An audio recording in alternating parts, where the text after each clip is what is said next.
Okay, so now let's look at the six-phase project phase model. I mean, some project management model, right? Some um do not really have this six phase. Some merge the one and two here. Some model merge it together. But the one that is very easy to understand, simpler to follow through is this six phase, because can actually differentiate between the phase one to phase two. Now, what is the phase one, which is project identification and design? The focus is identifying the problem. What exactly is this problem we want to solve? The focus is also carrying out needs assessments, stakeholder analysis, and also writing your concept notes. Concept notes means that whatever you have conceived, you want to put it into writing so that you have like a document to start with. So that anybody you are explaining it to, oh, I have this idea. And they say, oh, how does it look like? What is it? You can actually share it and say, oh, this is our concept notes. This is where we have our concept, what we conceive, the idea we conceive, this is what we have. It's like a starting document. So the key output of phase one is concept notes. We are going to be learning also how to put these concept notes together. Now, the phase two is the key output is governance structure and terms of reference. Now, assuming you have this you have an organization, because yes, most youth focused or youth led projects that has not evolved into an organization, which can be called initiative, may not have this what we call the governance structure or terms of reference. But yeah, they still have governance structure because they have somebody that is actually moving the needle, like moving things forward, trying to coordinate. Okay, like a project coordinator. That is governance structure. Oh, you will be the project coordinator. You will be the project assistant. You will be the logistic coordinator. You see, those are the project setup is where you assign roles, you define role, you officially authorize. So let's say you are managing the project as an organization, right? You have to officially authorize and say, we are starting the project. Maybe you communicate to your funder, you communicate to your donor, or you communicate to partners that you have working with you on the project. And this is where you also assign roles, you assemble the team, and you establish the governance structure. Who is the decision making body? Who is the decision makers? Oh, before you make a decision, who are you supposed to reach out to? Is it the steering committee? Some projects have steering committee. Before you do anything, you have to reach out to the steering committee. Before you do anything, you have to reach out to the funders. Assuming the funders is also part of the governance structure, which mostly happens. Okay. And also, how do we communicate to stakeholders? So these are where you what try to put everything together and say, we are starting officially. These are your roles, these are the team, this is the governance structure, and you are communicating to the stakeholders, right? Now, what is your key output? A governance structure, maybe just a one pager that says, oh, this is the structure, these are the decision makers. When you want to do something, this is who you reach out to, or what we call the terms of reference. Terms of reference is everything about making decision about the project. Oh, are you working with us for 5 days? Oh, we are going to be engaging logistics manager who will work with us for 5 days, and this is how much we are going to be paying this logistics manager. That is what we have in your terms of reference. Okay, now this is the phase that you get into the project setup, which is phase two. Now, phase three is the planning. You start to put things together, your problem statements. I mean, your problem statements um might have entered your concept notes, but the planning phase, you have to like broaden it out. You elaborate everything you have been doing. Maybe you have like just some idea in your concept note. The planning phase is where you expand it. You expand your goal, you expand your objectives, or you refine it even. Maybe you have gotten funding now and you want to add up to some things you have in your concept note. The phase three, which is the planning, is actually the right phase to put these things together. And also, this is where you put your work plan together. So the output is a detailed work plan and also MIE plan. You also have to put your MIE plan together. How do we monitor? What are the indicators? I know you are going to, after this session, you are going right into MIE. So I will not talk about MIE. I will just be mentioning it as as it requires. All right. So phase four is where you design. You put this design together, your logical framework. What are the outputs? What are the outcomes? What are the indicators? This 5 level of logical framework. This is where you put everything together, your budget, your full budget, detailed budget, your detailed budget, and also your work plan. That is the Gantt chart. Okay, the work plan you have during your planning phase is, oh, this is what we want to do. Maybe you just put it in a tabular form. The Gantt chart is actually how you can view it. You can actually view it as it goes. Like it's a tool that you use to visualize how you want your work plan, I mean your work flow to go. So the design phase, the key output is your log frame, your budget, your Gantt chart, and also project proposal. But sometimes project proposal starts from phase one, especially when you write a proposal as a response to a call for proposal. So at sometimes, normally, project proposal should be at the fourth phase, which is the design. But sometimes, which is usually a norm in the social development um environment or space, right? The project proposal might come at the first phase when you are responding to a call for proposal. A call for proposal is a document that you write in order to get support, like funding or financial support from a certain organization. We are going to also get right into that later. Then the fifth phase is implementation. This is where you execute your activities, you manage your team, you manage your resources, and what is the key output? Your activity report, your progress report. What have we done? Oh, in month one, this is what we did. In week two, this is what we did. Progress report. If it is bi-monthly or is it every 2 months, you'll be writing your progress report. Or what are the activities you carried out last month? What is the report on it? This is the output, key output. When I say output, it means that the concrete thing that comes out of that particular thing that you did. Okay. Now, the sixth phase is MIE. Now, remember that MIE is not just a stagnant phase. It starts from phase one. It's like revolves around all the phases. As your project starts, you start your monitoring, you start to evaluate. So you are tracking progress, you are measuring impact, you are also learning, you are making informed decisions. That is the MIE, which is called monitoring and evaluation. Now, knowing this, now let's get right into the next, which is phase one. Now let's look at what phase one looks like. So before we look at what phase one looks like, this is the case studies I'll be referring to in this session.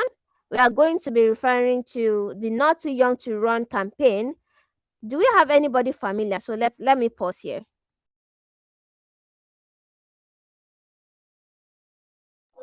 Yes, Do we please. have anyone? Yes, the Not Too Young to Run campaign in Nigeria. I know we have non-Nigerians with us.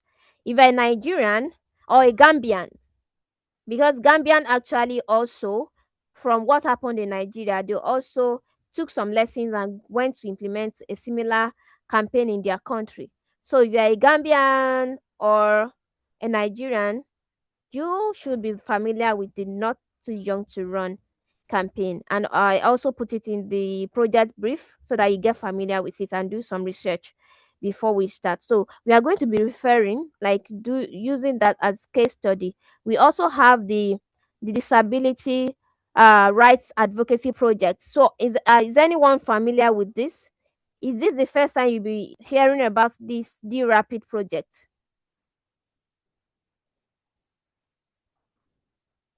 If you have heard Yeah, about the the first time. D-Rapid, I've not heard of it before.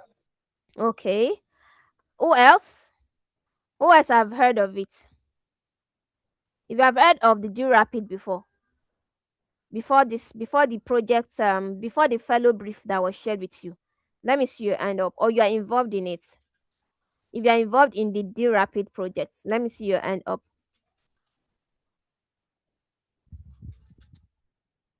Okay, so let's just move on. So these are the two projects that we are going to be, referring to this campaign, this advocacy initiative or projects that we are going to be referring to.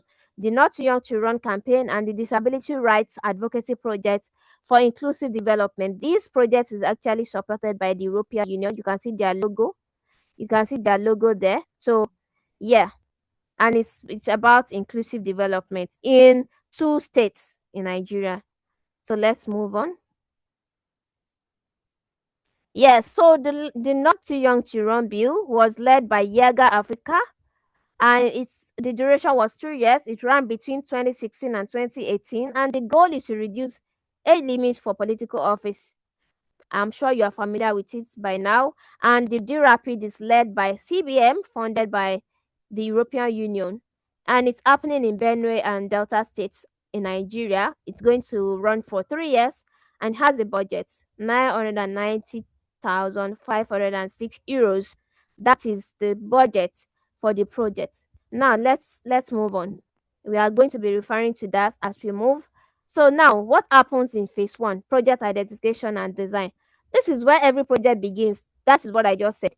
With a problem worth solving. So if your initiative doesn't have a problem you are solving, it's just that you want to just spend your time without really having a concrete something you want to get from it. So a project identification involves knowing the problem you want to solve.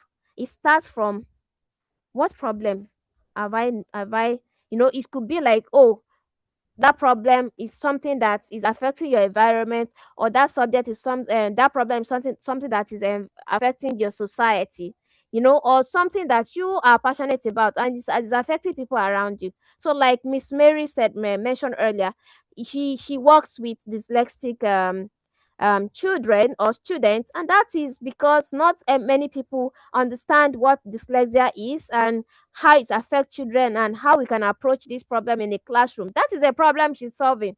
Right now, key activities in this phase is identifying the problem or need. Could be a problem, it could be a need. Not everything is a problem, but yes, Mary is solving a need. Like, it's solving a need. She has identified the need to be inclusive with students or pupils with dyslexia, and she's working towards that. And conducting a needs assessment. I think that this needs assessments, Abdurrahim mentioned it earlier, that, oh, before they started their project fully, not knowing they have already started their projects, when he did that, he mentioned that he ran some kind of survey before they started their project. However, that survey that you ran to actually understand the needs or the problem, why do we even want to run this initiative? Why do we want to run this campaign? Why is this advocacy needed? What is the need? You have to conduct that needs assessment to actually understand the problem, to understand why it's needed, to understand who are the people that really need. Because sometimes you may need that, oh, this environment, this area, they need water. So let's dig a borehole for them. Maybe that is not their need. Maybe what they need is actually toilets, not water. Do you understand? So you have to carry out what is called need assessment, and the time you are carrying it out is phase one. All right, and map out your stakeholders. Who are your stakeholders? Who are your stakeholders? I want to hear from you. Who are stakeholders? Who are stakeholders? Do you know who stakeholders are? Unmute and speak. Who are stakeholders? If you know what stakeholders means, please just raise your hand and Okay, speak. I am not saying like I I do not mind if I'm being corrected, but Yeah. stakeholders are basically the people that matter for the project. So it goes from the beneficiaries, partners, people in the community, um, um, the ministries, corporate organizations, just basically people that Hmm. you are, connecting to, that you Hmm. that are important, one way or the other, or each certain step of the project. Yes. Hmm. Thank you. Amazing. Amazing. Fantastic. Okay, Mary. I need another person aside Mary. And so Mary, just unmute and speak. But I still will appreciate if another person comes Okay. on board. All I'll right. say stakeholders are those that are directly involved in the Hmm. project. For example, Hmm. I stated the other time that we go to school to go create awareness. Mm-hmm. Teachers are stakeholders because they are directly involved with children. The school Hmm. management, they are directly involved with children. We have parents because they are the one that give birth to these children. Some might have these Hmm. children and they don't know what to do with them. Hmm. Some might even target as a spiritual problem. So I feel they are also Okay. stakeholders, and the general public, everybody Hmm. are Okay. involved. Thank you so much. Do we have another person? Another person? Do we have another person? Who are stakeholders? Okay, so let's move on. We have 1 hour to go. I don't want us to say too much. Okay, so thank you so much to Abdurrahim and Mary. You have said a lot, but just to make it a bit structured. Okay, stakeholders are people that have stakes. Either we have different levels of stakeholders. And when you were mentioning different levels, when you were mentioning examples based on your initiative, you actually mentioned that we have what we call the key stakeholders, we have the primary stakeholders, and we have the secondary stakeholders. Now, who are the key stakeholders? The key stakeholders are the people that can affect the project. You know, they can affect the project. For example, your partners. If your partners are doing anyhow, they can affect how your project will go.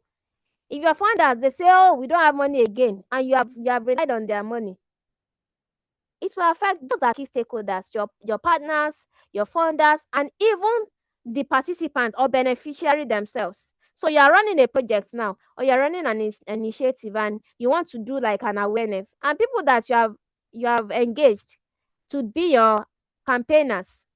Oh, let's go to this school and do sensitization. And in the morning of that sensitization, they say they are not going again, or they don't have time.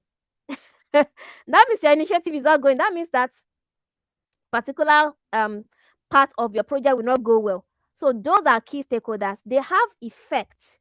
They can affect the course of your project. They can affect the outcome of your project. Actually have a high stake on your project. Now, those are key stakeholders. Who are primary stakeholders? Primary stakeholders are beneficiaries. They are the people that the project will affect. Okay? Key stakeholders affect the project. Primary beneficiaries, which are primary stakeholders, that is beneficiaries, are the people that the project will affect directly, right? So your learners, they are your primary stakeholders, they are your beneficiaries. And sometimes even the ethics within the project management says that we should not call them beneficiaries again, we should rather call them participants, because beneficiaries sound like, oh, you're doing them a favor, they are feeling like low, they are feeling, some people feel like they feel less of themselves when you call them beneficiaries. Okay, so you rather call them participants. So the participants or your beneficiaries, either ways, are your primary stakeholders because they are directly involved or directly affected. Okay, directly affected by your project. Now, the secondary stakeholders are your indirect beneficiaries. They are indirectly affected by the project. For example, the parents. The parent of the children you are working with, Miss Mary, they are secondary stakeholders. Okay, because your projects affect them indirectly. Now, looking at it based on what you said, National Abdulrahim and Mary, your key stakeholders are your partners, your funders, okay, media houses. If the media houses report your project in a very bad way, it will affect your project.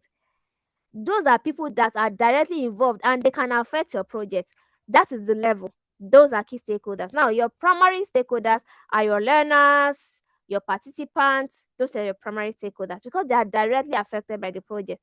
Now, the parents, the teachers, okay, if the teachers are not benefiting directly, they are also under your primary secondary stakeholders. I hope that is good. Just give me a thumbs up if you get that and you understood that and it is clear.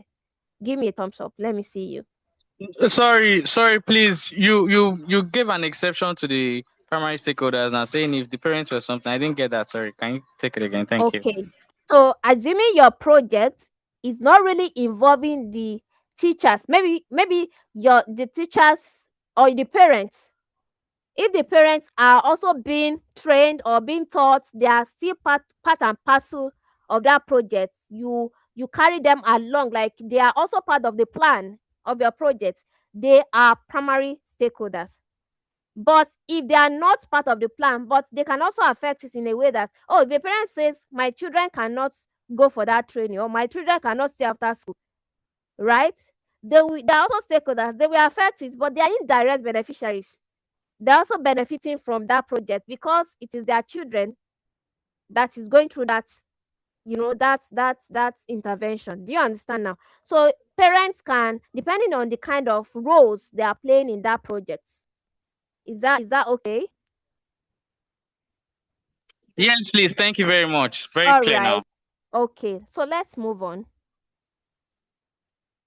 So we are still in phase one. So this is also where you research the context and existing interventions, to prevent doubling of efforts or doubling of initiative. You see nowadays, there are many initiatives that are looking like, if you don't look at it critically, you think that it's the same organization that is doing the same thing, or it's the same individual that is running the same thing.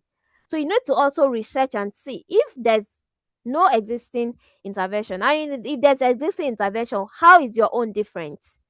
Okay, what is the unique thing that you are taking out, like you are doing in your own initiative? Okay, so you have to research. This is the time that you research and you write your concept note. Now, key question to answer in this phase that you have to ask yourself as you're starting the phase: is this problem real? Is it significant? And is it worth addressing? See, if it is not real, you are just fabricating it in your head. So let's say that you say, oh, um um girl children, they now get fond of doll babies, those doll babies, and that is why it's making them distracted in class.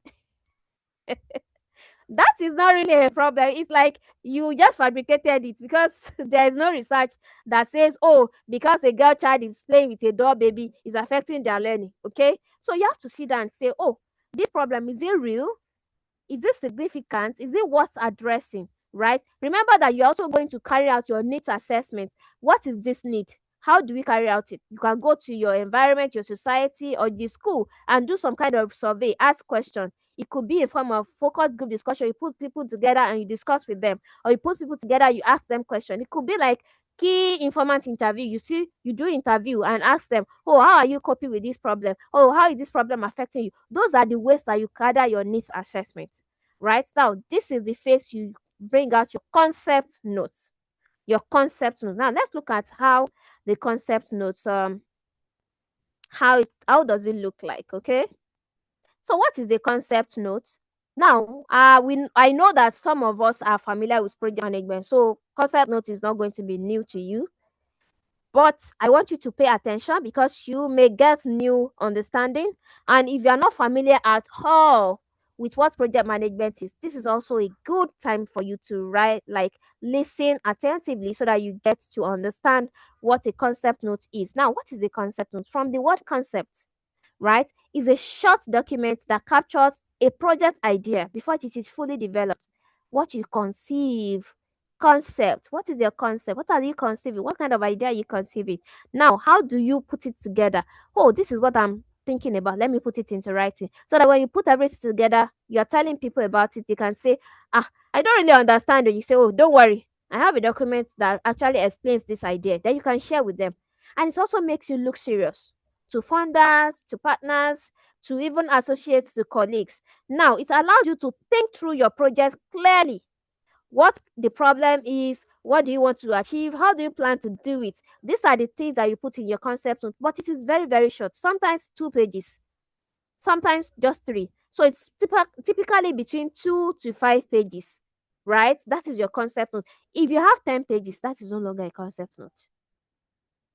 If you have a 10-pager or a 7-pager, it is no longer a concept note. So a concept note runs typically between 2 to 5 pages. Okay, now it is like an internal thinking tool, not for donors, because it is very short. It doesn't have like detailed, information. So it's not for donors. It's not for funders. You can actually share it with a partner that you are trying to bring on board to actually have like an idea of what your project is about. But when you're actually engaging a partner, you want them to have full details of what you are doing. You don't share a concept note because concept just captures what's like your rough idea, what you want it to look like. So it is the foundation of your project proposal, so that when a call for proposals arrive, your concept note is your head start.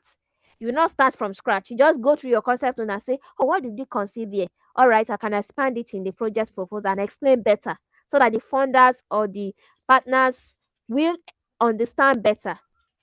You see? So that is what a concept note is, right? Now let's look at a key distinction between a project proposal and a concept note. Now, if you are just hearing about concept note in this session, let me see. Just put your hands, like raise your hands, like just do like this. I mean, with your raise hand feature. If this is the first time you are hearing about concept note, who else? Faith. Okay. We have two Faiths. All right. Interesting. Fatima. Oh, okay. Fantastic. Now, concept note, right? Just like I've explained, is like that short document where you put your idea inside when you think about an initiative that or a problem that you are trying to solve, or idea just drops in your mind. You say, oh, this is actually a solution to a problem I'm trying to solve, or a problem I've seen, or a need I have identified in my environment. How do I solve it? Then you start putting something together in a short document and say, oh, this is the problem, this is the goals, this is the objective, these are the people that will be involved. Just very short. Okay, now let's look at the content. Or before we look at the content, key distinction between concept note and a project proposal, because they are two different documents. Okay, now the concept note is an internal thinking tool. Project proposal is external, right? It's like external fundraising document. You are looking for funding, you want people to, give you financial support. The project proposal captured everything down to the budget, down to the work plan, everything, so that they have like a full picture, and they see that, oh, they can be able to make informed decision and say, oh, this is a project worth funding, let us fund this project. That is project proposal. Okay, concept note crystallizes the idea. Project proposal makes the case to donors. Concept note is, hello, please mute your mic, mute your mic, mute your mic, please. Yes, thank you so much. All right, so your concept note is written first. That's it. Whenever you conceive an idea, that is the first thing you should do. It makes you look serious, actually. You don't just go around and say, oh, I have an idea, oh, I have a concept, oh, I want to run this initiative, oh, I want to solve this problem. People will ask you, what is actually that idea? How can I get to know it? Oh, how can I understand it? And then you present that document. That is the concept note. It makes you look serious. It makes you like look like, oh, you actually know what you are doing. Okay. Then project proposal is built on the concept note. Those are the key distinctions. Okay. Let's move on. So what goes into a concept note? First, title of the project should be there. Background or introduction. So some people merge. Okay. So background or introduction, which talks about the context and why this project is needed. Like you put together the context. What is actually happening? How is the environment looking like? Or the problem that you see, the society, what is really going on? What is the background information? What do you want people to know before you start introducing the problem? Right? That is background or introduction, context, and why this initiative or project is needed. Then problem statement, the specific problem that you want to solve or you want to address. Actually, there's nothing like really solving a problem. What you want to contribute to, you want to address. Okay, you may not be able to solve a problem totally, right? But you want to address it. That is problem statement, which is the next, like after the background or introduction, the next is problem statement. However, some people merge both background and problem statement together. They don't separate it, okay? But it's part of it. Some people that, if you see a concept note that doesn't have like a really separated or a clear division between the background, like there's no clear heading, sub-heading to say, oh, this is problem statement. If you read the background and introduction, you see that they have actually introduced the problem. They have talked about the problem. So the specific problem being addressed. Now the goal. In your concept, you need to have a goal statement. The broad long-term change you want to see.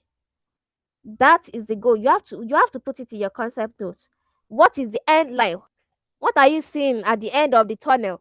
So if I actually do this, I really want to achieve this. So what you see, the light at the end of the tunnel that you are looking at is the goal. Okay.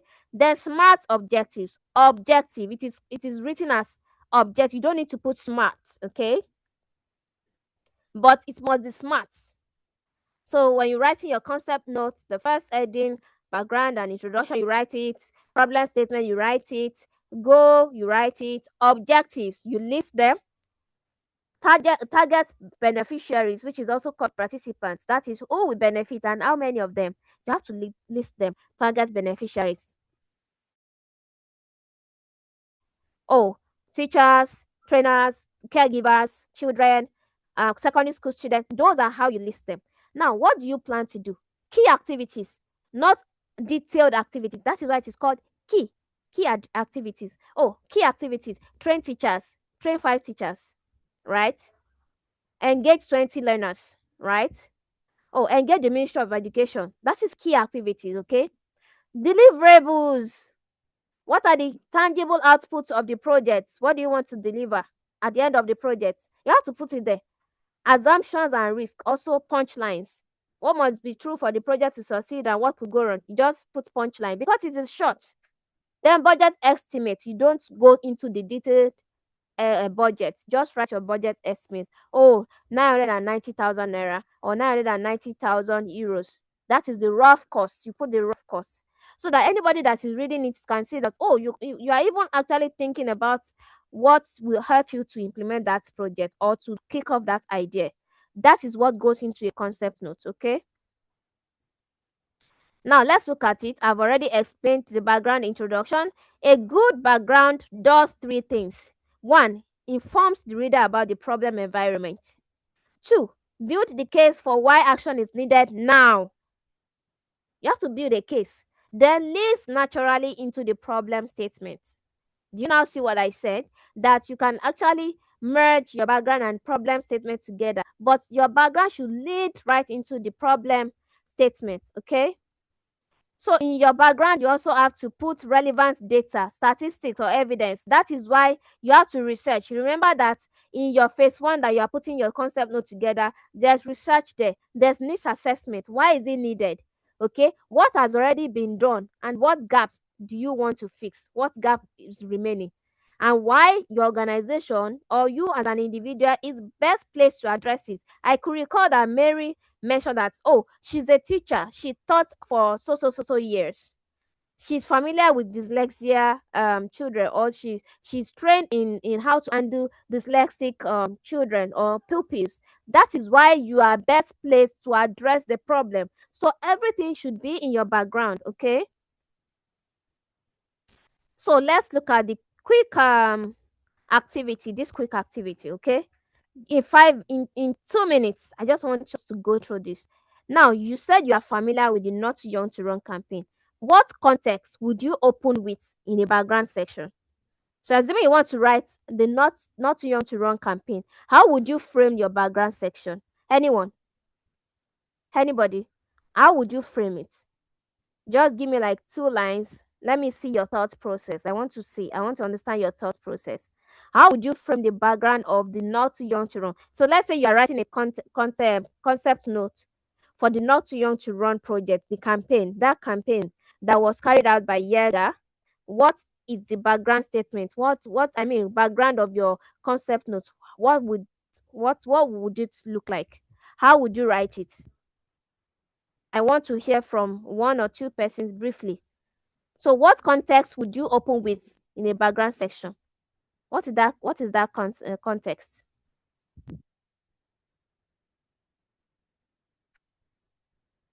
Anyone? So the Not Too Young to Run campaign, who has an information about it? The Not Too Young to Run campaign. Yes, I do. So if you want to write the background, what kind of context would you open with? Like maybe your first line or your first sentence or your first paragraph. How would you frame it? So let's start from the problem. right? What Yes, problem please. is the not too young to run trying to solve? Okay, the problem Not Too Young to Run is trying to solve is to ensure that young people in Nigeria uh, are eligible legally, by the constitution, and also have um, a conducive environment for them to be able to, partake in electoral services, electoral um, issues or offices Hmm. rather, Good. for them Good. to Public for them to be offices. able to, yes, yeah, for them to be able to, vie for public offices Good.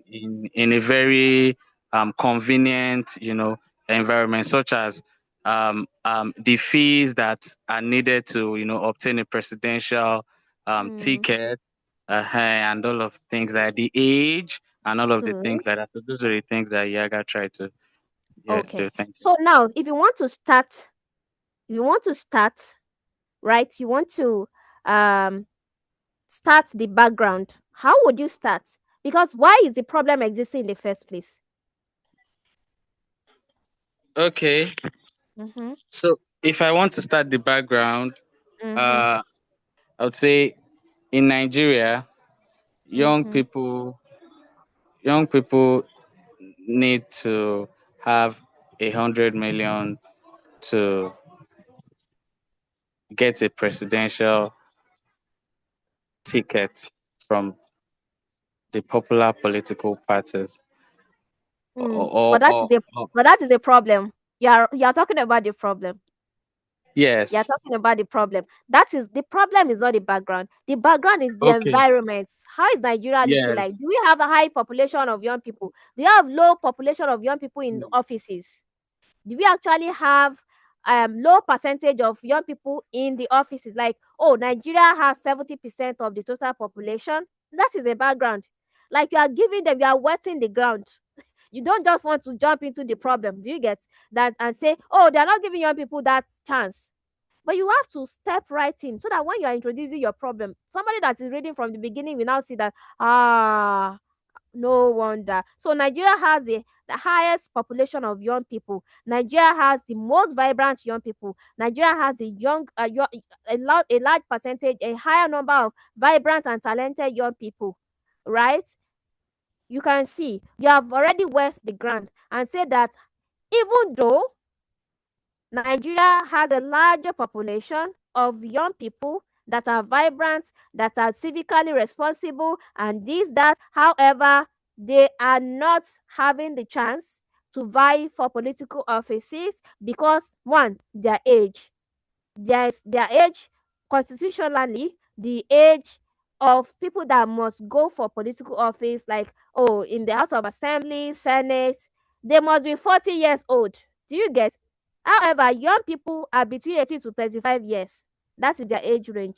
So it means that before young people, that is the young population, who are the largest population of the whole Nigeria, can go into political offices, they must leave that youth age, which means that those talents, those vibrancy has been wasted. Do you get now, Abdurrahim? Now you have to wet the ground. That is the background. Okay, Yes, that is why it's called come on. background. Yes, what is actually going on in the environment, in the society. So before you introduce that problem, so you have to talk about something. It could also be research. Oh, according to a research carried out by WHO, or a research carried out by UNDP, the socio-economic, do you get, the socio-economic power of young people is below so range, right? Then you can now introduce and say that, oh, young people cannot afford, the price of buying a ticket is actually high. Young people cannot afford. You have already introduced that the socio-economic, do you get, Nasir Abdurrahim and others? Yeah, thank you so much. So let's move on. Okay, so let's talk about the element two, which is problem statement. And I mentioned that sometimes you don't need to put it as a subheading. You can actually merge it. You can merge it with the background. So a clear, concise description of the specific problem the project or initiative will address. Now look at it. It is not the same as the background. It zooms in on the core issue, right? Now a good problem statement answers what is the problem, who is affected, where does it occur, what is the consequence of not addressing it, right? Now this is a simple formula for you. Who? Young people, Nigerian youths are facing what problem? They are excluded from vying for political offices in Nigeria, resulting in what? Their voices are not being heard, their vibrancy are being wasted, something like that. Now, this is the formula. When you are writing your problem statement, please have this at the back of your mind. Have this formula. Who are facing what problem in where, resulting in what? So what is the problem? Who is affected? Where does it occur? What is the consequence of not addressing it? This is how to write a good problem statement. And remember that your problem statement is not the same as the background. The background introduces, that is why it is also called introduction.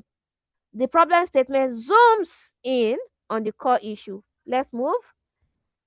Okay. So this is not too young to run.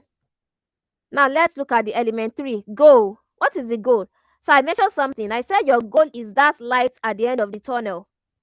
So that light that you are looking at the end of the tunnel that you're expecting, that is your goal. So the goal is the broad, long-term change the project wants to contribute to. Now it describes the desired end state. What do you want to desire at the end of the day? Oh, do you want to see that the classroom is inclusive?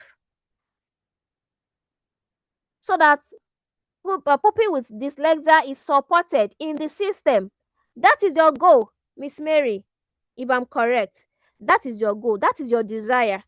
That is actually why you are working, what you are running after, right? What the world will look like if your project succeeds. That is your goal, right? Your goal is broad. It captures the big picture, not what you have to achieve now, in next week, right? No, it is long term. It may take years to fully achieve, right? Inspirational, it motivates. So actually, if the educational system in Nigeria is inclusive, it will actually help a lot of pupils with disability, people with dyslexia. When stakeholders see that, oh, it's actually going to bring a lot of amazing, impactful change, founders will get motivated and say, oh, this is a very fundable project, okay?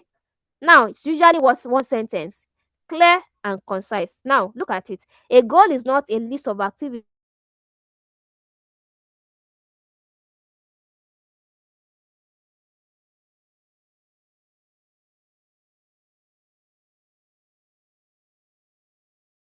Mm-mm.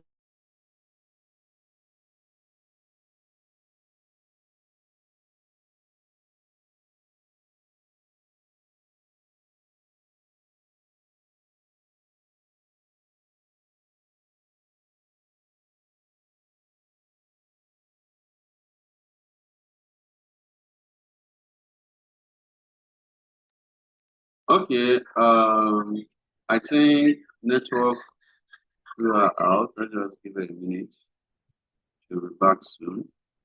But then in the meantime, I'm sure that all of us we are learning a lot of things already. The meeting, you know, for the rest of the fellowship, we'll be dealing with the action and this is action part, action plan, how to execute a project successfully, and so on and so Hello, on.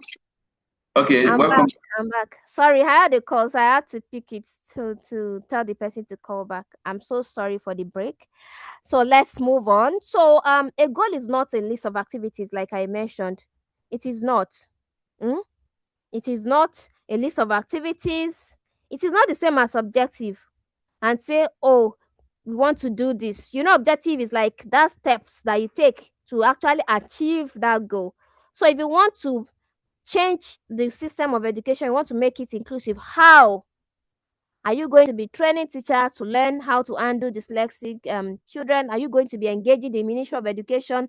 Are you going to be to influence policy? Are you going to be trying to ensure that a bill is passed at the National Assembly? Are you actually going to send a memo to the governor's office? Those are objectives that will lead you to that change that you desire to see. So, and it's not something you can achieve in a few months. Those are not goals. Now, let's look at the formula. To desire change for who, in, where, by, that is when. All right. So, to make the school learning system inclusive for children living with dyslexia in Nigeria by 2028. Miss Mary, can you see how I framed that? So that is actually how a goal statement is. Are you still with me? I'm using Mary's example because she mentioned something very interesting at the beginning of this session. So that is why I just fixed in the formula for her. Please, if you can still hear me, okay. Let me know if you can still hear me. I think I can see Miss Mary's response. Hey. All right. Yeah. So let's move on. That is go. Please note the formula to desired change for who, in, where, by, when. Okay. So this is still the case study. We don't have time for that. Yeah. So I want you to do this when you are on your own. I want you to look at the advocacy initiative you drafted. I think you did advocacy session in the last session. What is your goal? I want you to just think about it, okay? What is your goal? Now you can fix in that formula to help you put together your goal, okay? You can see this that you are looking at is your goal, that round thing, that is your goal. You can see the steps. These steps are actually your objective. Then you are moving closer towards your goal, okay? Now let's look at goal versus objective. I mentioned some. What is the difference? The scope. Goal is broad, objective is specific. Oh, in 2 months time we want to do this. We want to train teachers working with dyslexic children. That is specific, that is objective. Goal, we want to ensure the learning system in Nigeria become inclusive for dyslexic children or children living with dyslexia. That is the goal. It's broad. Time frame, long term, maybe in 2028. Objective has short or medium term. Measurability, not always directly measurable. That is your goal. But objective is always measurable. If you say you want to train 5 teachers, you can actually count them. How many teachers did you actually train? So number of goal per project, 1. You cannot say, oh, we have 2 goals. No, that is distracting or confusing. So 1 goal per project. Then objective can have as many as you want, multiple per project. Now, go answer the question, where are we going? Like I mentioned earlier, that light at the end of the tunnel, that is your goal. Where are we actually going? How do we get there? Those are your objectives, just like the steps that you saw here. How do we get there? These steps are your objective. This round thing that you are going to meet, that is your goal, okay? Now, let's look at how to write objectives, okay? SMART objective. Your objective must be SMART. SMART. S means specific. What exactly will be done? M means measurable. How will we know it happened? We want to train 5 teachers. How many teachers did you train? Can we actually count them? Is there a record? Is there a record to say we actually trained 5 teachers? Right? Achievable. Is it realistic given your resources? If you have resources for 5 teachers, but you are saying you want to train 100 teachers, that is not achievable. Relevance. Does it contribute to the goal? If you want an inclusive learning environment or system for dyslexic children, you cannot say you want to give socio-economic empowerment to young people. It's different. It doesn't contribute to the goal. Time bound. By when will it be achieved? Okay. And remember that objective has a short term. So look at this. Look at the formula. To action verb, because it must be specific. To dash what, for who, In where? By when? Now, let's look at the weak objective. This is actually a weak objective. To raise awareness about disability rights in Nigeria. That is too vague. It is weak. To raise awareness. What kind of awareness? When will it happen? How? Right? So this is a weak objective. It's not specific. It's not measurable. It doesn't have time. Now, let's look at the smart objective. To conduct. Are you with me? Right? Please let me know if you are still hearing. If you can hear me. Yes, please, we Yes, can hear you. yes, I hear Good. you. Thank you. Yeah. So now, smart objective to conduct 12 community sensitization workshops on the Disability Act for 360 community leaders in Benue and Delta states by December 2026. That is a smart objective. Why? It is specific, 12 workshops, right?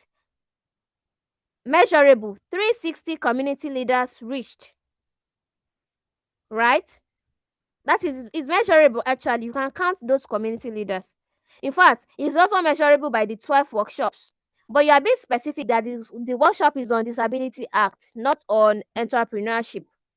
It's not from it's not is your workshop is not on entrepreneurship. It's not on mother baby care. It's actually specific. It's on Disability Act. Now, achievable, realistic, within 3 years. Remember that the D-Rapid project is like a 3-year, right? And you set your objective is by 2026, while the project will end by 2028. So it's still within time, right? It's realistic, okay? It's realistic. It's also the age is achievable, okay? It's achievable. So because it's realistic, you can actually achieve it within the 3 year, okay? Now, relevance, it directly contributes to law implementation goal. What kind of law? The disability rights, right?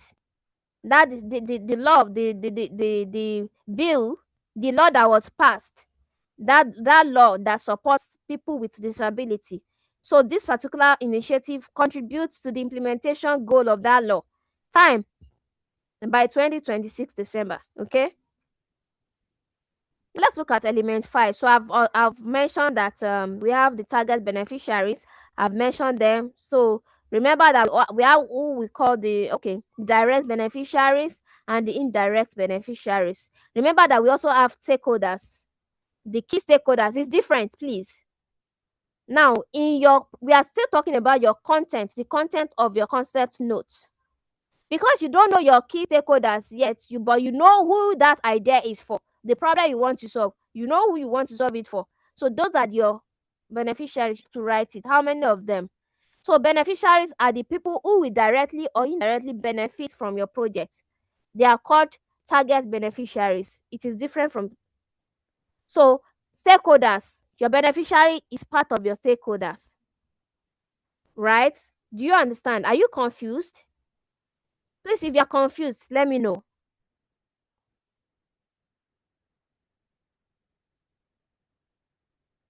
If you are confused, let me know. Remember that I mentioned that your key stakeholders are people that affect your project. Your primary stakeholders are people that their projects affect. Your secondary stakeholders are people that project affects indirectly. Your primary is direct, right? Now, those primary stakeholder, okay, primary stakeholder, they are your beneficiaries, right? Those beneficiaries. Now we have what we call the direct beneficiaries and the indirect beneficiaries, people that will benefit, okay? The direct beneficiaries are those who directly receive the project services or interventions, while indirect beneficiaries, those who benefit as a result of changes affecting the direct beneficiaries. For example, the parents are indirect beneficiaries. Remember, they are also secondary stakeholders too. All right, so you have to include them. You have to list them. Now look at the D-Rapid. Direct beneficiaries are the 260,000 plus people with disability in Benue and Delta states. Those are the people that are going to be directly benefiting from the project. Indirect beneficiaries are the 1.7 million people that will then benefit from more inclusive communities. For example, if the disability law is actually implemented well, even children with disability will also, gain from it. Even people that are also living with people with disability, they will also gain from it. Those are indirect beneficiaries.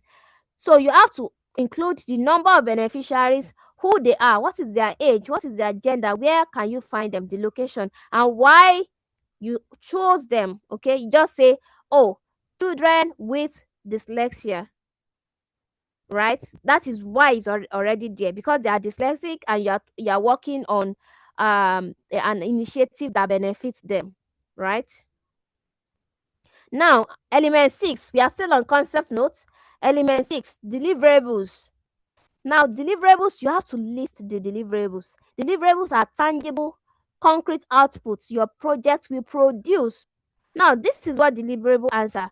What will exist at the end of this project that did not exist before? So before you start the project, what was existing? Nothing was existing. So what will exist at the end of the project? Those are deliverables. Remember, they are different from activities. Now let's look at the difference. Activity, you say you want to conduct training workshop. The activity is conduct training workshops. What is your deliverable? Deliverable is what you produce, that concrete thing that you can see and say, oh, you say you want to conduct training workshops. We actually did for 500 young people. So 500 trained youth with certificates. That is your deliverable. Now, activity is develop advocacy materials. Your deliverable is the printed booklets, what you can actually hold and see, right? Not really old in that sense, but you can actually point and say, oh, this is what we got at the end of the day when we did our project. That is your deliverable. You say you want to hold stakeholder meetings. You want to engage the Ministry of Education. What is your deliverable? The MOU that you signed at the end of the whole stuff. Oh, you want the ministry to sign your campaign, or you to sign your, what is it called now? You to sign your brief, or you sign your MOU, or to put signature in something, that a campaign that you are doing, okay, or a statement, right? You say you want to run radio campaign. Your deliverable is the number of radio episodes that was heard. Okay, 24 radio episode heard. That is your deliverable. Now, what is that key rule? That key rule when it comes to deliverable, every deliverable must be tangible and verifiable. If you say you heard 24 radio episode, if you say you want to run radio campaign, how can we actually know that you run radio campaign? So you can give us recording of the radio episode. That recording is your deliverable, or that live episode is actually your deliverable. People can actually verify and say, oh yeah, I listened to that radio episode, right? That is tangible. Someone must be able to see, count, or confirm it exists. Now, let's talk about the very important part of your concept note. You have to have this on your concept note, your assumptions and your risk. Your assumptions and your risk. You need to have your assumption and your risk. Okay.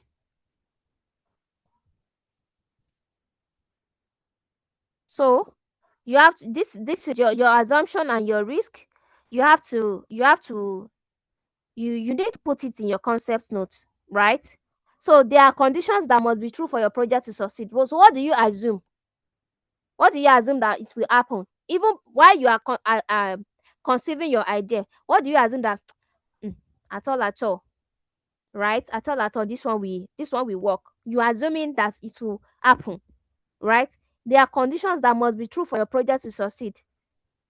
You are counting on it, even though it's outside your control, but you are saying that if you believe that the Ministry of Education should be able to listen to you, that is an assumption, right? So things outside your control that you are actually counting on, because they have influence in your project. Assumptions are conditions that must be true for your project to succeed. Government cooperation and political will, community acceptance of your project, funding disbursed on time, staff availability and capacity. Those are your assumptions. Now, you have to also outline your risk. There are potential events or conditions that could negatively affect your project. Maybe political changes. Oh, maybe they change the head of Ministry of Education. If you change the head of Ministry of Education and you have assumed that, oh, I know somebody that knows somebody that can, link me up with the Ministry of Education head. But the risk is that what if there is a political change and they change that person? You have to put it. So this is not one size fits all. You have to sit down and think about the risk in your project or in your initiative, policy or political changes, insecurity. Some people want to do sensitization in hard to reach communities. Maybe this hard to reach communities could face insecurity at some point. Those are the risks. Beneficiary dropout or low participation. You have to list your risk.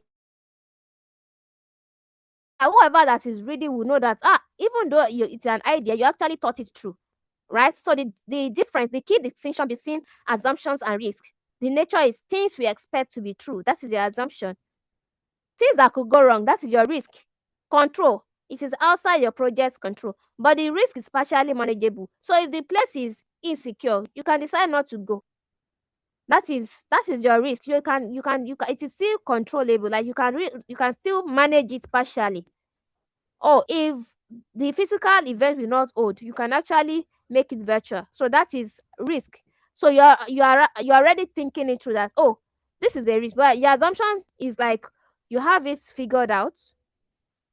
Okay, our funding, we could actually get funding. It could be disbursed on time. Those are your assumptions. But the risk is that if there's no money or there's no finance or funding, the project might stall, right? So the risk is stalling of projects due to lack of funding. That is one risk. So the assumptions, you can monitor it closely. So we assume that this will happen. So how do we monitor it closely? How do we ensure that it's actually happen, right? Because it must be true for your project to succeed. Those are the assumptions. Now, risk is that you have to develop mitigation plans. So if you are thinking about the risk as insecurity, so what is your mitigation plan? Maybe turn a physical event to a virtual event. That is your mitigation plan. But this is going into your concept note. It's just like punchy. You don't need to explain and explain. Just put it just like the way you see it here, right? You don't need to explain and explain in a concept note because it's actually a concept. So let's continue.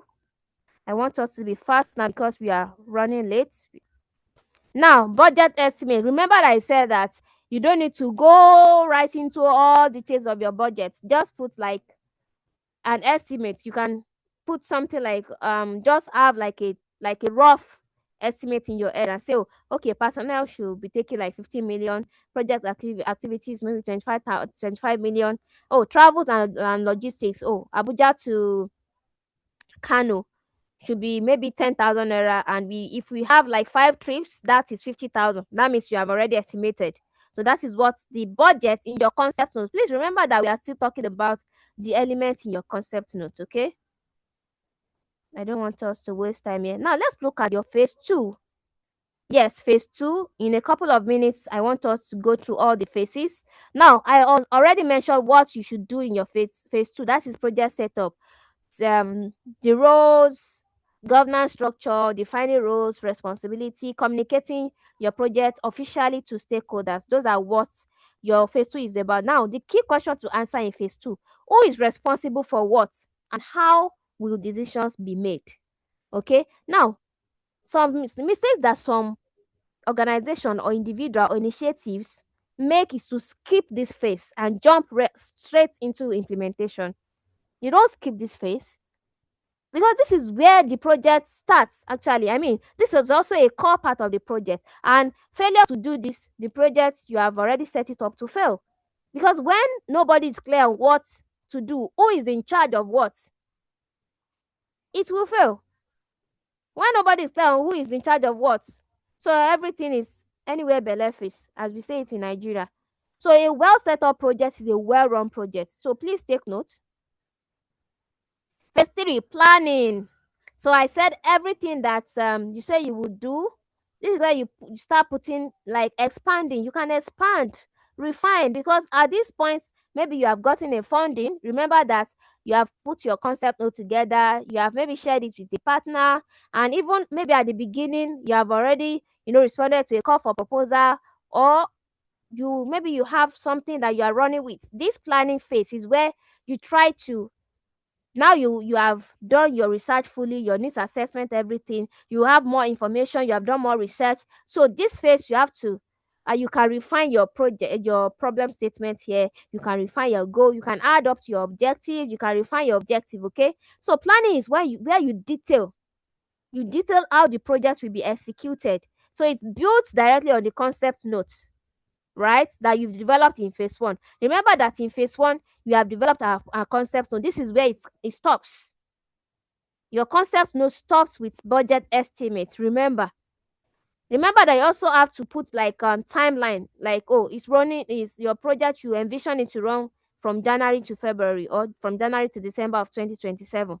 You have to put it in your concept note. So everything you are writing ends in element 8. This is budget estimate. Then move on to set up, put people together. Planning now start to, build up, like, expand, refine, start to identify and engaging stakeholders.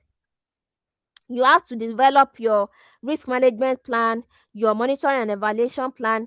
Now, the key output of this phase is your work plan, because you have detailed everything. You have to develop how do we want to carry out our work. How do you want to carry out our work? So what is the work plan? You have to put your work plan together. So the key output is a detailed work plan, MRE plan, risk management plan. You see, those are what you have to put together in your planning phase. Now let's look at phase 4.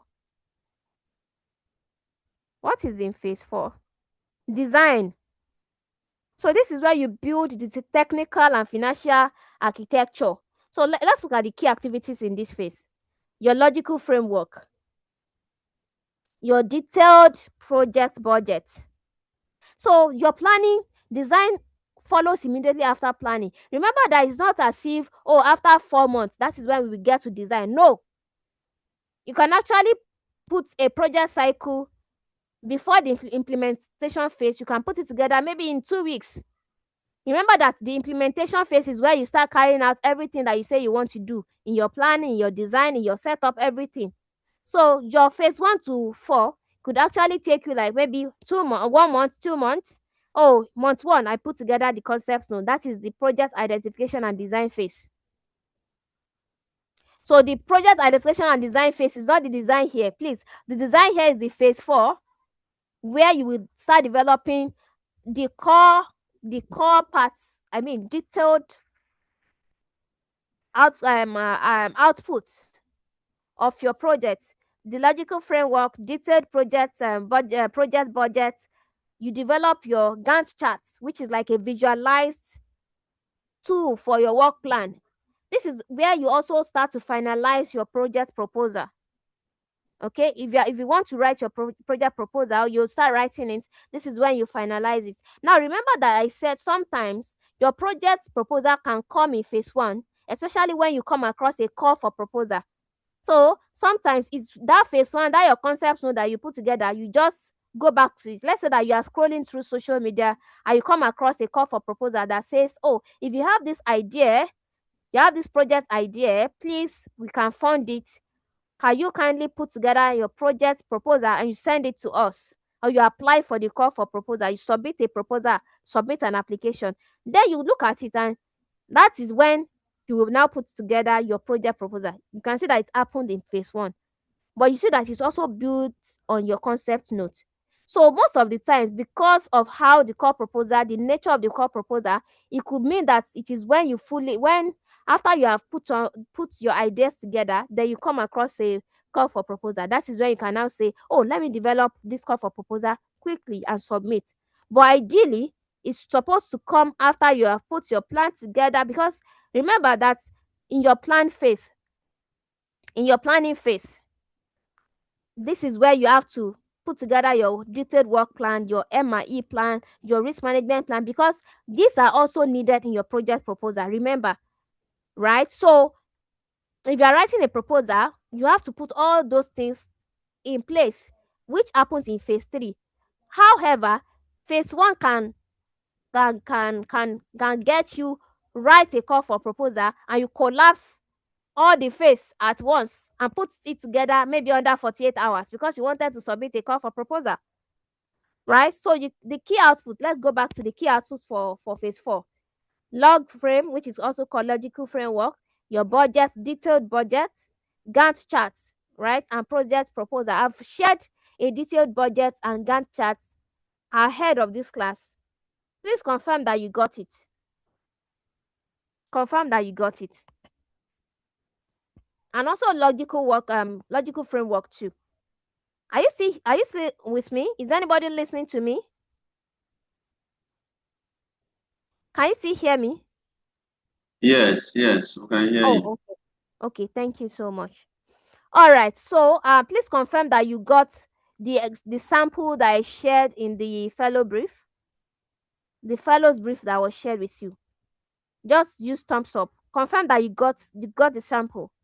You saw the sample of detailed budget, logical framework, Gantt chart. Did you see that? Did you get it? Please confirm you saw that. So if you did not see it, please go back to the fellow that brief that was shared with you. Please go back to it and open it to see a sample, how it actually looks like, okay? So what is a logical framework, right? In that sample that I shared, I also differentiated between what logical model and logical framework is. So please refer to that. So a logical framework is a planning and management tool. Now it summarizes what the project intends to do, what the project will produce, how success will be measured, what evidence will prove success, what condition must be in place for success. Now it answers the fundamental question: if we do X, then Y will happen. If you do X, then Y will happen. It is also called the results framework or log frame matrix. Now let's look at the 4 levels of a log frame. In your log frame, which is usually requested for, sometimes, not usually, not all proposal, because remember that whenever you come across a call for proposal, some of them also have templates. They will give you templates. Those funders, they will say, oh, this is how we want you to write it. Some will ask for a logical framework, some will not ask for a logical framework. However, you need to have it for your project because that is what will make you visualize what's your output, what activity you want to do. It will give you that opportunity to list your activities, list the output, list the outcome, and see how it directly points towards the goal or impact you want to achieve. Now you start reading it from the bottom, so it's bottom up. Activity leads to output, output leads to outcome, outcome leads to point towards the goal. So what will the project team do? What tangible results will the project deliver?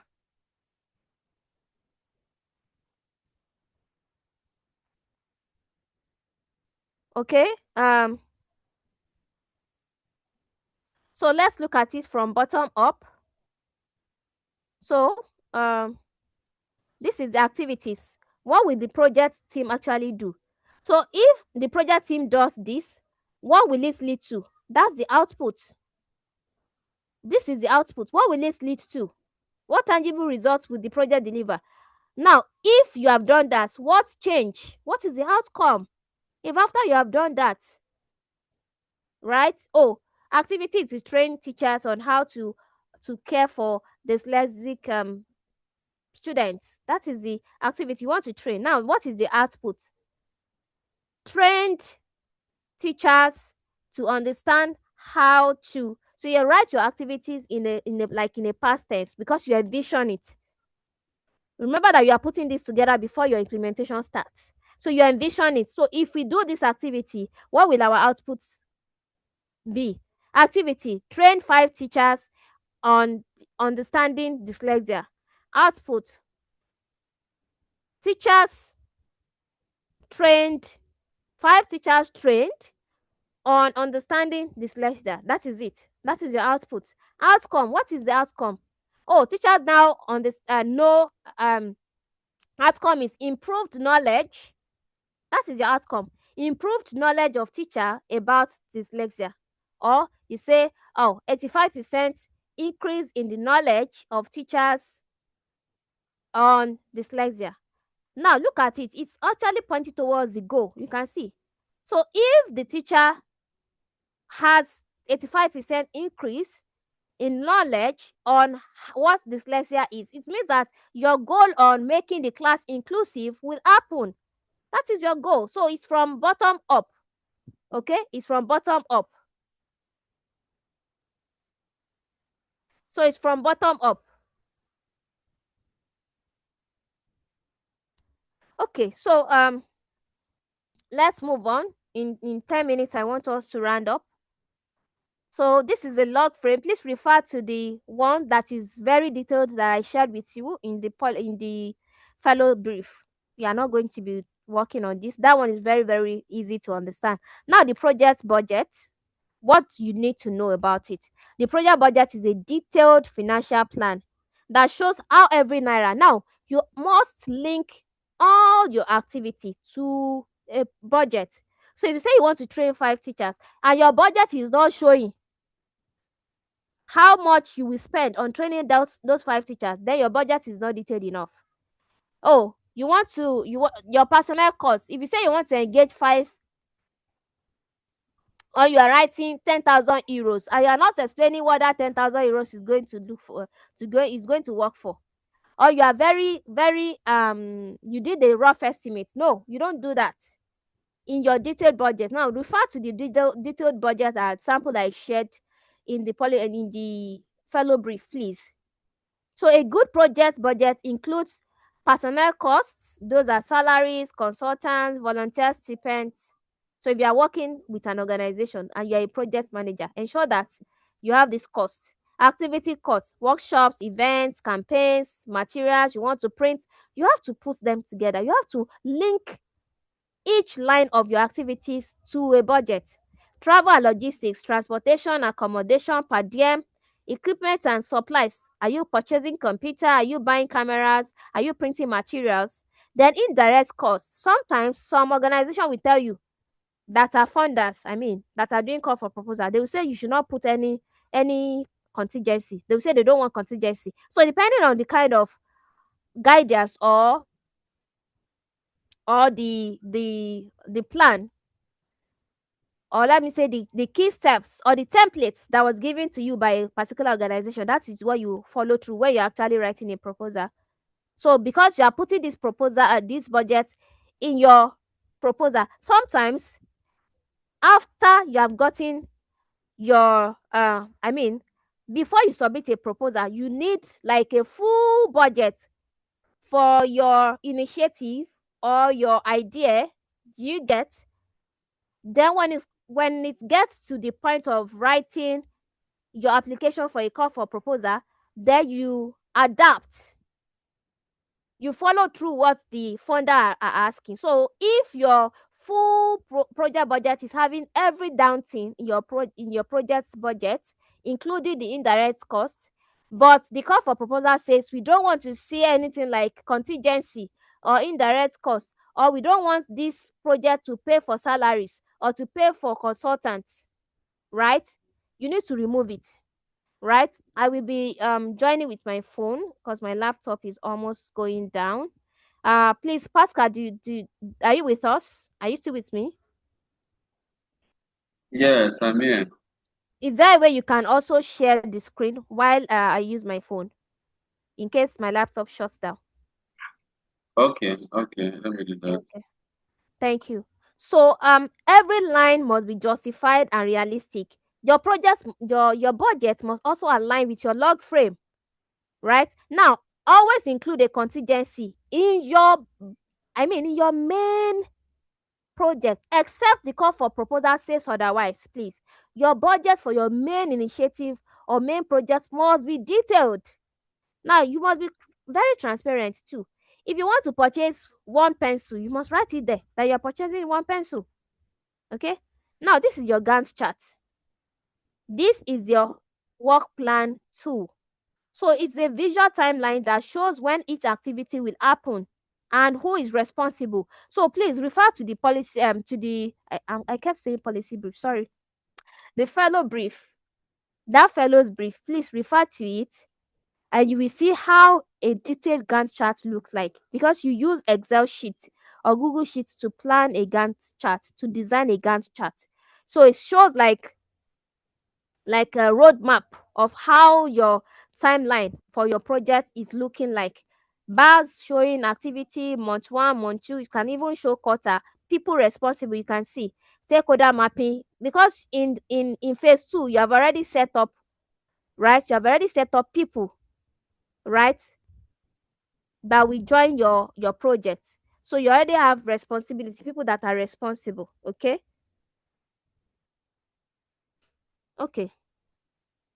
Now, bringing it all together, the project proposal. Remember that I've mentioned everything that you need to have in your project proposal, including sustainability plan.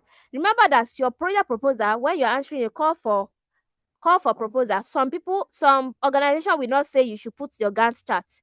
Some will not request for your log frame. But because you have everything together, built during your phase 4, which is project design, right? It is very easier for you to bring it into your project proposal. However, if you are developing your proposal in phase 1, also ensure that you collapse all those phases together and you start putting things together, including the MIE framework or plan, log frame and everything, because these are what your project proposal requires. Look at the content of your project proposal. Okay, you can see most call for proposal comes with a guide or template. All right. Now, phase 5, implementation. This is the phase that you try to how do I put it now? This is the phase that you start to execute your activities according to your work plan, whatever you say you want to do. This is where you manage your budget, manage your team, document your progress. Remember that as we are moving on, you are monitoring and evaluating. Your monitoring and evaluation starts from the beginning. So your implementation phase has a lot of monitoring and evaluation, because you're actually going through it. Are we doing what we said we would do? Is it on time? Is it within budget? So your key output here is activity reports, your progress updates, everything. You manage your partners, you manage your funders, you communicate with stakeholders, you communicate with donors, you document progress and challenges. You see, everything. That is where you implement whatever you say you want to do. So implementation is where your project comes to life. Plans are turned into action. So these are the key activities in your project phase.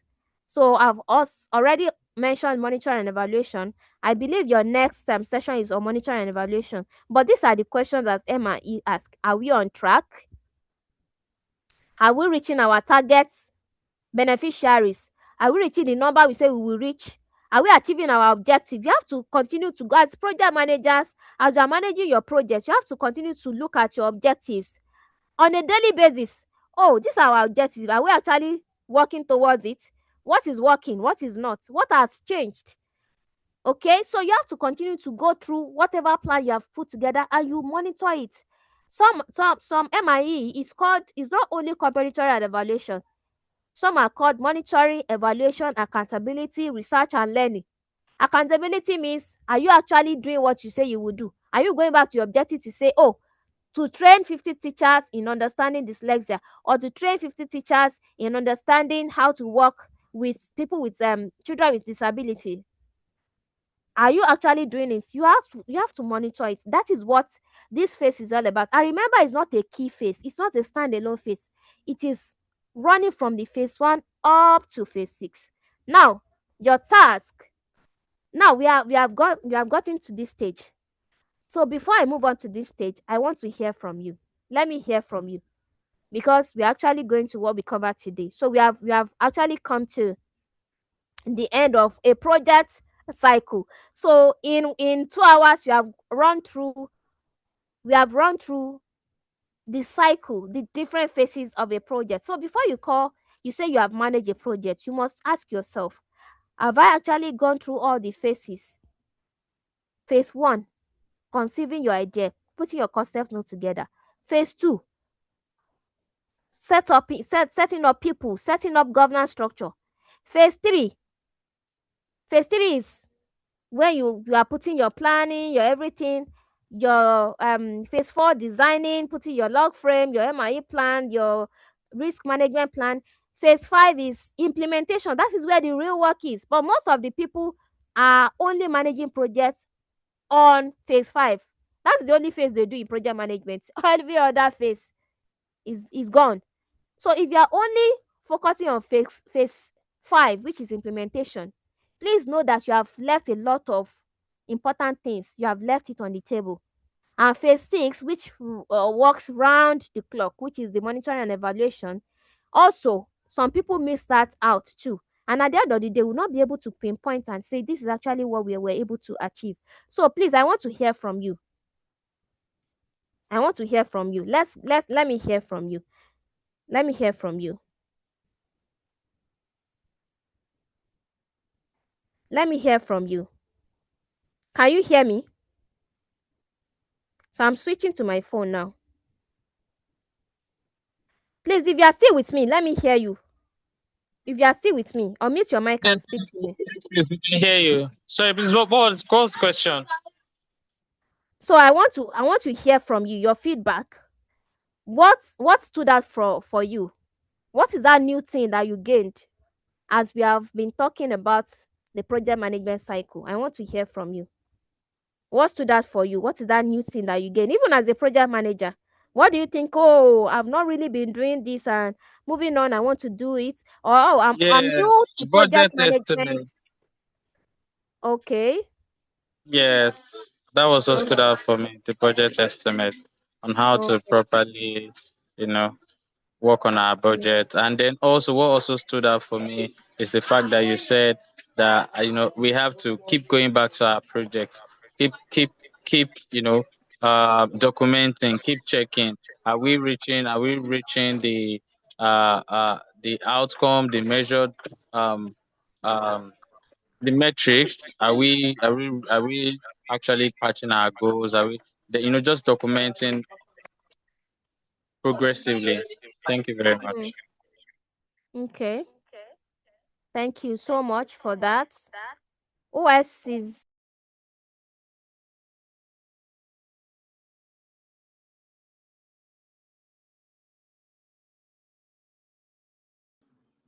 if you are new to project management and today is the very first time you'll be hearing all these key outputs: concept note, MRE plan, project proposal, logical framework. What do you how has this session, how has this impacted you as a newbie?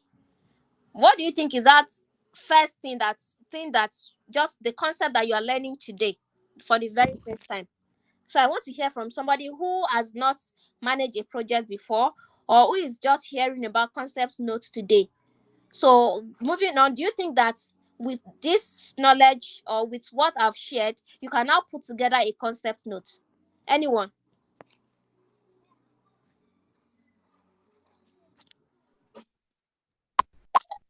Yes, please. Okay, please, I want to hear Okay. from you. Elaborate.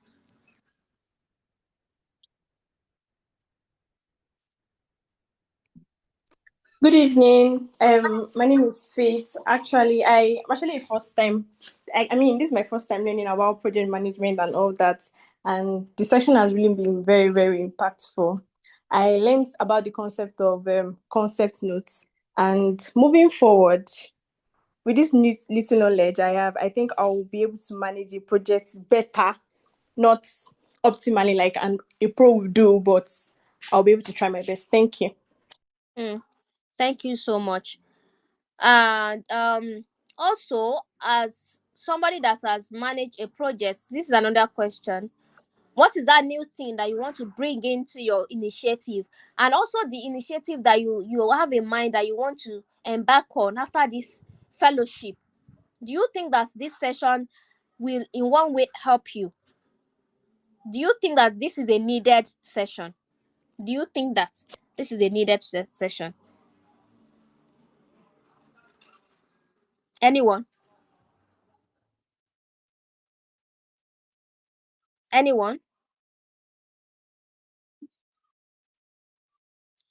So in the beginning, we mentioned that why do we need project management for advocacy initiative?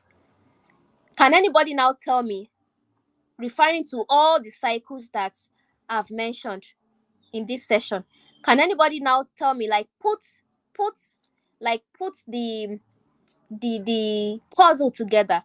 Can you now put the puzzle together? Does it now make sense that actually an advocacy initiative or campaign actually need project management? That project management is actually needed when you are, when you are running your advocacy. Who can say something about that?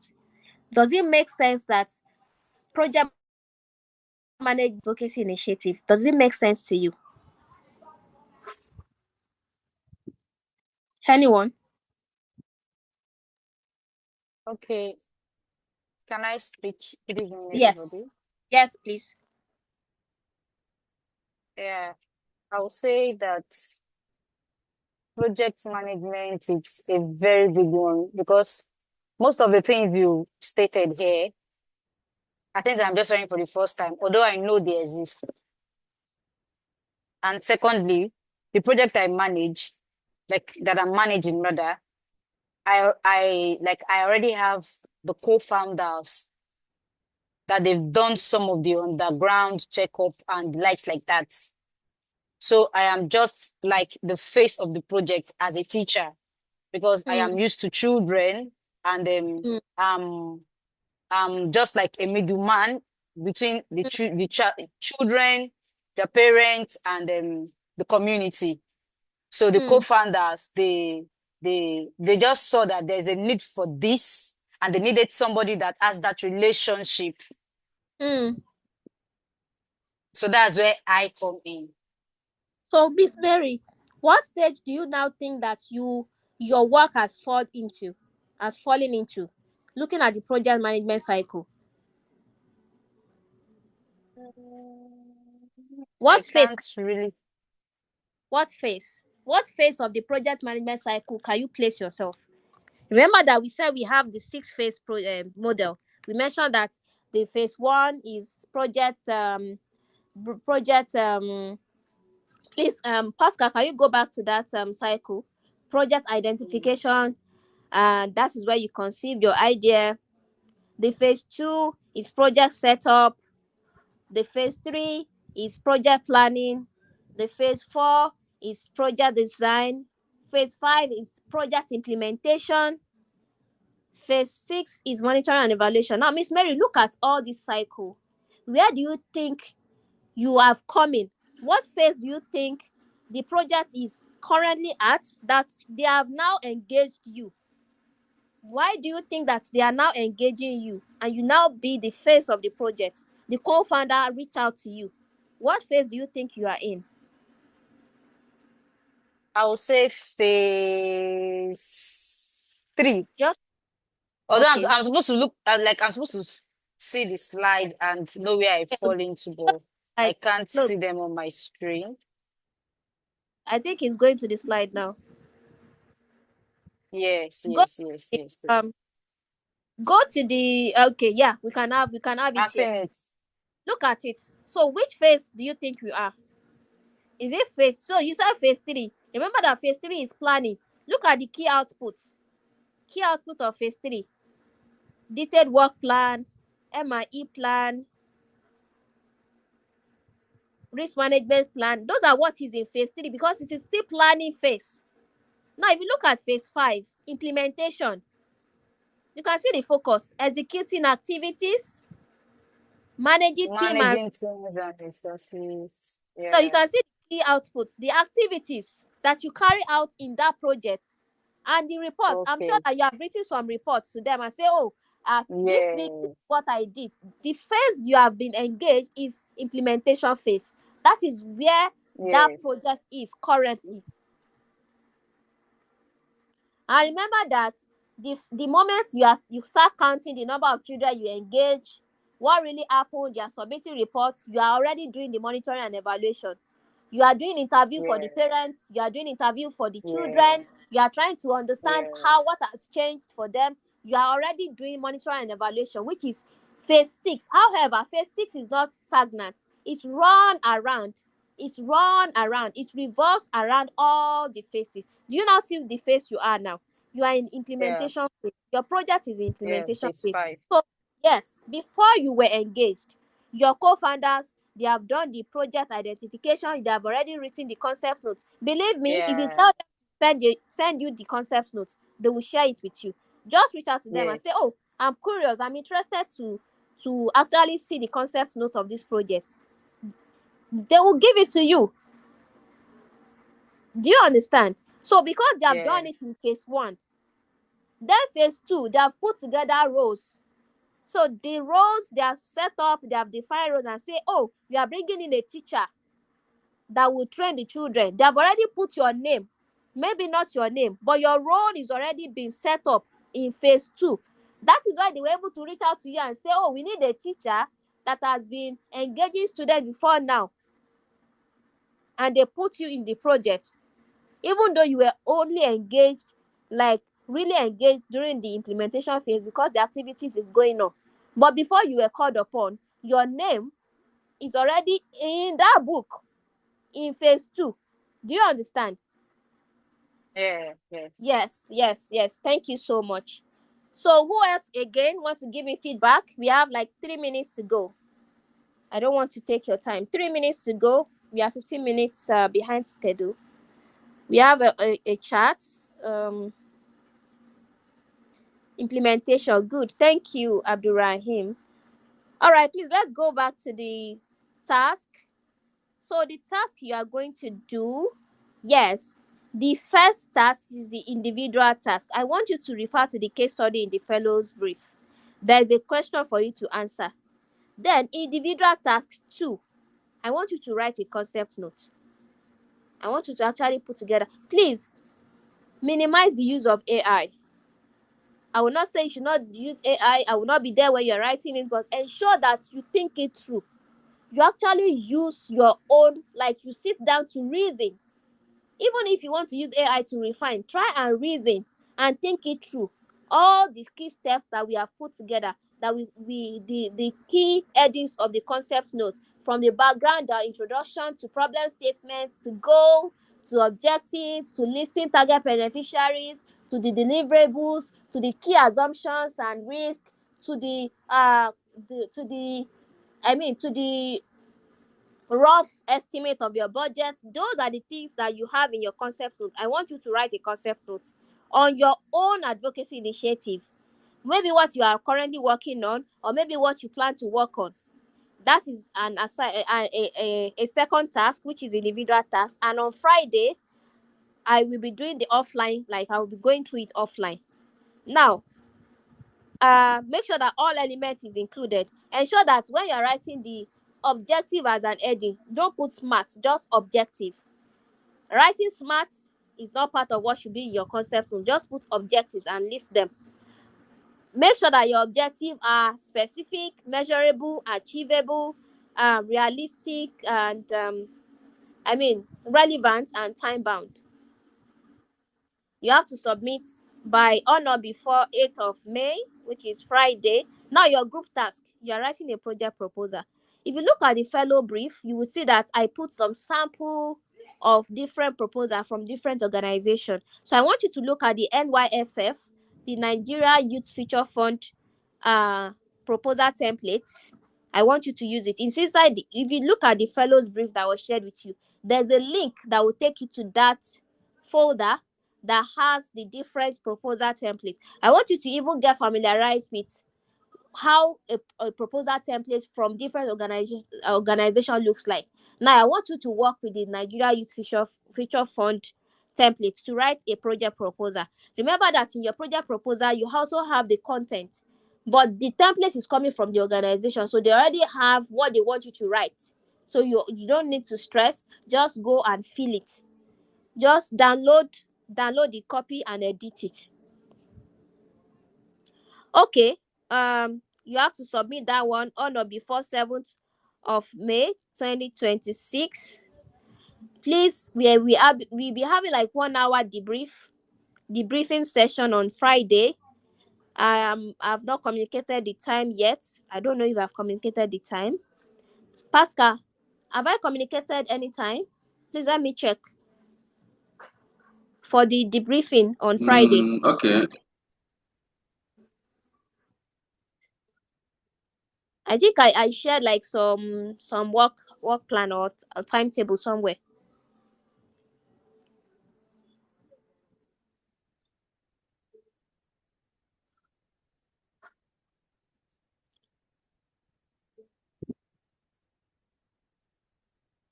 Hmm.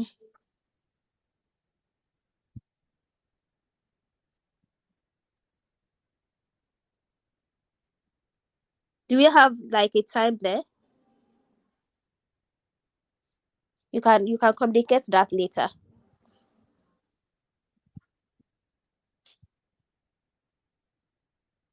Do we have Yes. like a 5 to okay 6 what p.m. is it? okay. Thank you so much. Okay, so let's go back to the Friday. round up. So we are rounding up now. I want you to start asking your questions. Please, in 3 minutes, let's ask our questions so that I can respond to those questions. You can also put your questions in the Google Classroom. I will respond to it. So I want you to make a contribution, feedback, clarifications. So let's finalize this session. Thank you so much. To all of you for your attention, for being attentive, for your time. So these are what we covered today, and I'm glad that we are able to cover it. We are able to understand that project management is the backbone of every advocacy initiative. It has 6 phases from identification. Remember, the identification and design is where you conceive your idea. You have to write your concept note. To project setup, this is where you define roles. To planning, this is where you put your plans together. MIE plan, risk management plan, work plan, Then the design is where you put your logical framework, your Gantt chart, your detailed budget, everything in your design phase. And the implementation phase is where you start putting your activities together. And the monitoring and evaluation, which we'll be learning in the next session, is the 6th phase, which also run from phase 1 to 6, right? Phase 1 to 5, it revolves around it. Remember that your concept notes crystallizes your idea. It's like your internal thinking tool. And your head starts when a call for proposal arrives. A project proposal packages your planning and design into a document that seeks funding. Remember that your project proposal is used to seek for funding. That is very important. That's the main difference between concept notes and project proposal. Project proposal is used to seek for funding. Concept note is crystallizes your idea. Every project needs a clear problem statement, goal, smart objective, log frame, budget, and work plan. Those are all the things that we covered today. Please, next slide. Right. So I want to end with this closing thought. Right. Remember that a great advocacy initiative without project management is like a journey without a map.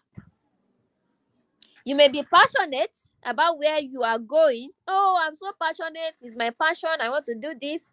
But without a plan, you may never arrive. Please, let this stick to your mind. A great advocacy initiative without project management is like a journey without a map. You may be passionate about where you are going, but without a plan, you may never arrive. Thank you so much, everyone. You can connect with me on LinkedIn, Iswat Badmus. You can also send an email to me via this email that you're looking at. I really appreciate your time. I appreciate the foundation, Punuka, for inviting me to facilitate this wonderful session. I'm so happy and I'm so glad to facilitate this session and to also share from my knowledge. Thank you so much and have a wonderful evening. Over to you, Pascal. Wow.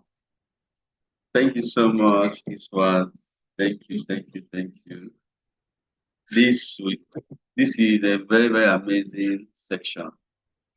Just like, just like bringing together everything that we have been doing from the beginning of this fellowship, because this is the action step. It's just like you say, having a plan in your head without actually making a plan is nothing, right?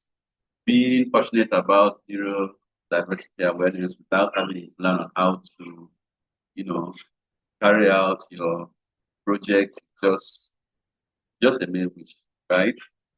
Like seriously, I pity those of us that are not in this section this evening. Seriously, seriously, I do. Okay, so I don't know whether any of us have any question for the facilitator. If you have any question, just in the next 20 seconds, because our time is already past spent. If you have any question, indicate immediately. So, if there is another question, please check out the feedback form that have been already been posted on the local classroom. Fill it out. Your feedback is very, very important to us so that we can make the future sections be better and be more powerful. Now, we are going to post the tags on the Google. Sorry to cut you. For the group work, I believe that there is 4 groups that are currently existing, right? Yes. Yes. So each of the group should pick an advocacy initiative and develop a project proposal using the Nigeria Youth Future Fund template that is inside their brief. Okay. Yes, different advocacy initiative. So each of the groups should work on a project proposal using that template. So I'm expecting like 4 proposal from the fellows. Okay. Please communicate this. All right. And No problem. what I'll be commenting on Friday when we are having the briefing session. Okay. Please, Mrs. Iswat, will the feedback be online here on Zoom or offline on the Google Classroom? Okay, it's going to be on Zoom. For the group, it's on Zoom. That is also when we can also address some other questions, just like maybe less than 1 hour. But the individual task, I will be addressing that on offline in the Google Okay. Classroom. So they should submit their individual task in the Google Classroom. Then I will look at it. All right. Okay, no problem. I'm going to post that on the Google Classroom and also on the WhatsApp group, right? So I can see nobody has another question. All right. So without any further ado, I want us to appreciate our facilitator for this wonderful section for giving us the opportunity to share in her wealth of knowledge. Thank you so much, Iswat. Thank you. We really appreciate your time and the energy you put into this section. Wow, it was so massive and so super. Thank you. Thank you. I appreciate Pascal. Thank you for staying by. Thank you for standing, being on standby to assist with the slides and everything, and for encouraging the fellows. I hope that this is a session that they will take forward and use that to to make their projects better, their ideas better. All right. Bye everyone and have a wonderful evening. All right. Bye bye. Yeah. Bye. Good night. Good night, everyone.